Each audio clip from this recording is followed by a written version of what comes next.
Welcome, my fellow humans. Today's inner news. Stop focusing on your dark past. It doesn't serve you, and the universe mirrors what you're focusing on. Because what you focus on ultimately becomes what you are, right? If you focus on lack, then you start moving in lack. And then you are exuding lack, right? Also, we must strengthen our spiritual sight one thought at a time. There's a lot of work to do, and it is not easy, my friends. Take it from me, I suffer daily. But seriously, it's hard. And if you really want to get there, you have to get to a point where you're willing to just really take captive every single thought. Take captive every single fight to the Christ consciousness. But seriously, also, right, when you take every thought captive, then it allows you to dive down that rabbit hole with each, thought process. Okay, wow, I responded like this. Why did I respond like that? Well, it really stems from this situation. And then you dig in that situation, right? But you keep digging until you find the root. And then you pull that motherfucker out by the root. Okay?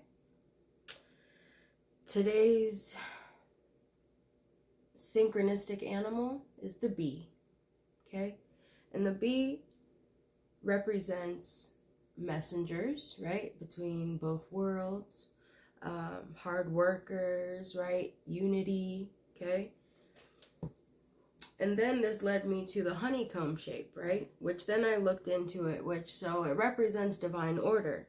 And it represents divine order because of its structure and its cooperation.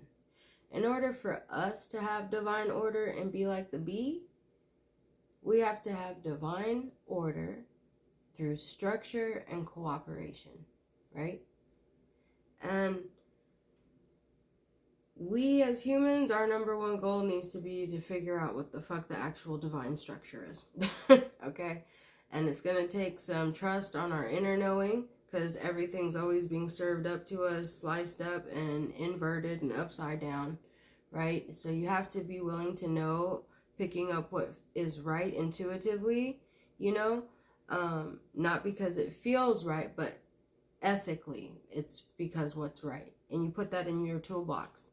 We don't need to be attached to everything that's attached to what we like. So if I read a book, just because I really loved some of these concepts and they were life-changing, I am not forced to absorb all the other stuff that kind of made sense, but now I'm going to be a follower and rep it like I'm willing to die for it, when you're really not even in alignment with those beliefs, right? So pick and choose, my friends.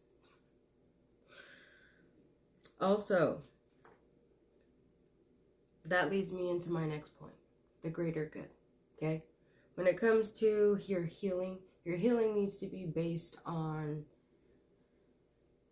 what is right, not, oh, I know this is the right thing to do, but F it, I feel this, and that about it, because you're hurt, because you're brazen, because you're bitter, because you're hardened. Either way, your emotions now trump even what's ethically right? Damn. Guess what else is not gonna trump, is gonna stunt. Stunt your growth. So, when it comes to doing what's right, we do what's right not because it always necessarily gonna feel good. A lot of times it doesn't. A lot of times it's your own fault, okay?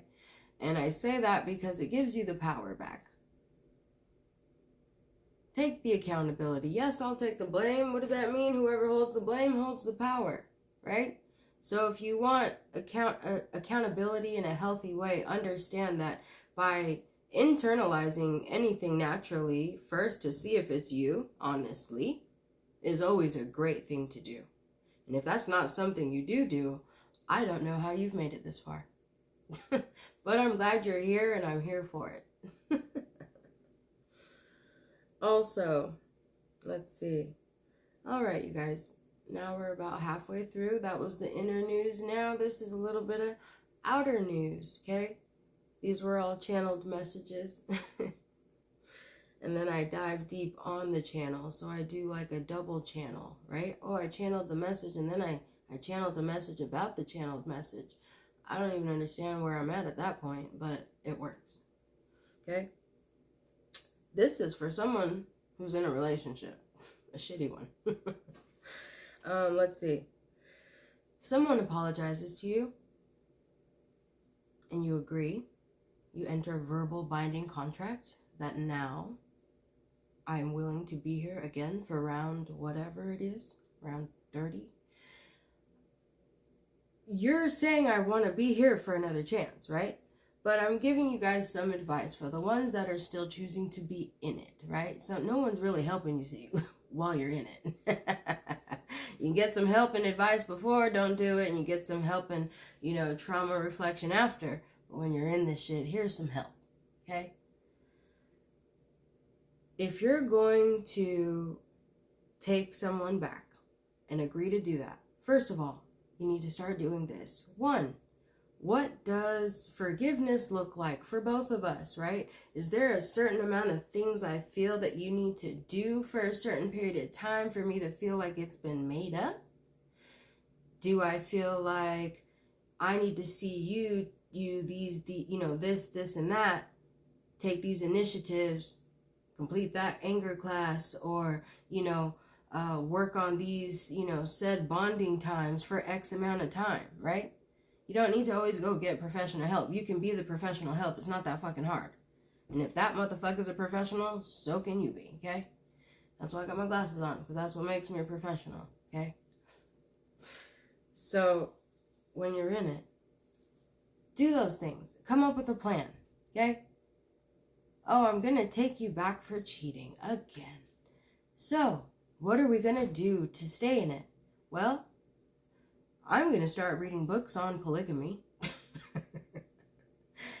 You need to understand the science behind semen retention and how it actually makes you more powerful, and we might actually get what we want sooner if you stop being so weak, right? Educate yourselves. Through education comes freedom, right? Lastly, if you want anything of what you have now, stop calling names. Women, if you call a man a bitch, he's never going to be a man for you, okay? Surprise, right? So, understand that names are heavy, right? They're profound. They're like stamps of either denied or approval, right? Because look how good a great name feels. Oh, you're my queen. You're my king, right? So, if you like names, use the good ones, not the bad ones. And then sit in the moments when you hear the good ones and how much power they give you and how great they make you feel. And then reflect on how the opposite is just as true, right? Wow, that uplifted my whole spirit. It made my whole day turn around. Damn, I wonder what the opposite does, right? Breaks someone's spirit. Ruins their day. Probably the next one too, okay? Understand the power. Educate yourselves and free yourselves, right? When you get to the point when the person you're with opens their mouth and you feel disdain, you don't think they know what they're talking about, listen here. You have work to do then. Either get the fuck out or start motivating for work to take place, because you're the one still following this leader you can't stand. So either way, we're always all accountable. We always all have the ability to make something happen. One voice can change the world, right? So on that note, have a great day. Always learning, never knowing.